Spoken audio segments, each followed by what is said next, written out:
Woman of Steel Gallery was a vision that I had back in 2001 of creating a place where I could connect with people through art. I actually create and manufacture, fabricate metal sculptures. I was raised in a Christian home and all my life been very involved in church activities. But it wasn't until a few years ago that I realized that I had become a hothouse Christian. I was very active, teaching Sunday school and involved in all kinds of things.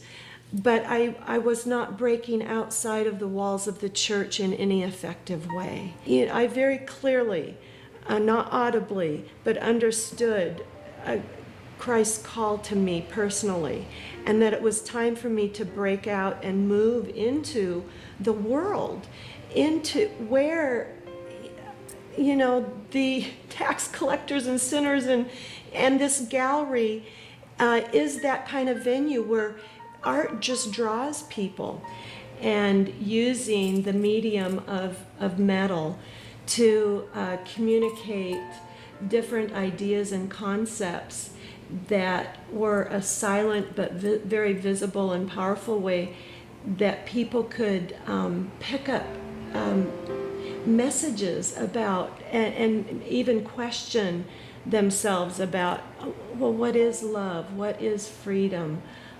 What is relationship? Those kinds of subjects are all part of the creative process in my work.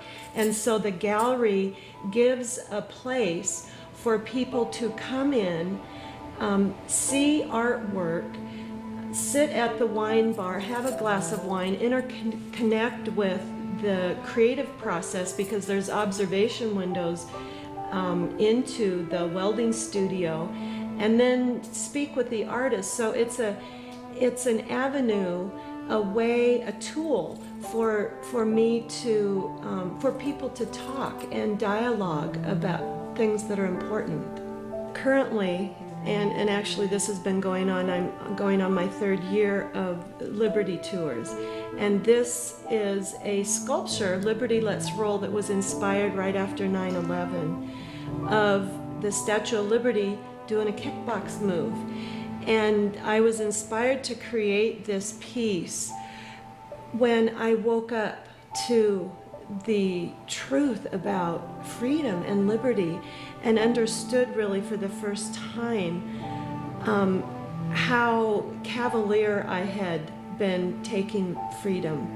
And as a Christian, of course, understanding that Christ sets us free, and yet I'd been taking that for granted. And so this image with Liberty kicking her foot out communicates the idea of the courage that it takes to be free, to embrace our freedom, and to kick through all of the stuff that stands between us and our freedom. So I take this sculpture, it's 8 feet tall, out on the road and interact with the public at different venues, from civilian to military installations. And one of the most profound interactions that I had was with a young soldier. This was in Texas, and he at Fort Sam Houston. He was recovering from injuries that he had sustained in Iraq. He had lost both legs. When he passed by the exhibit in a wheelchair, he looked over and kind of smiled at me, and I, exchanged a smile. A little while later, the soldier came out in his wheelchair, rolled a little bit closer to the exhibit, and he looked up at me and smiled. He lifted himself up out of his wheelchair, and with one of his stumps, kicked it into the air.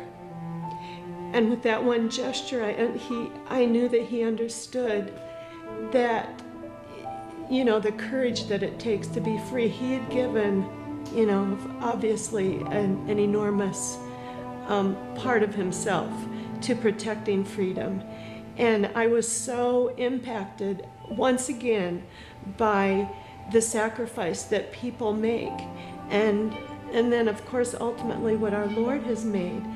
And I have to ask myself on a daily basis, what am I doing?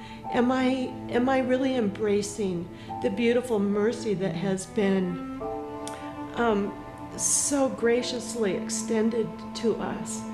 And so these tours are really an expression of gratefulness and thankfulness, and a way for me to obey this calling that Jesus gives all of us. He's saying, come. And my answer to him was, okay, here I am. I am an artist.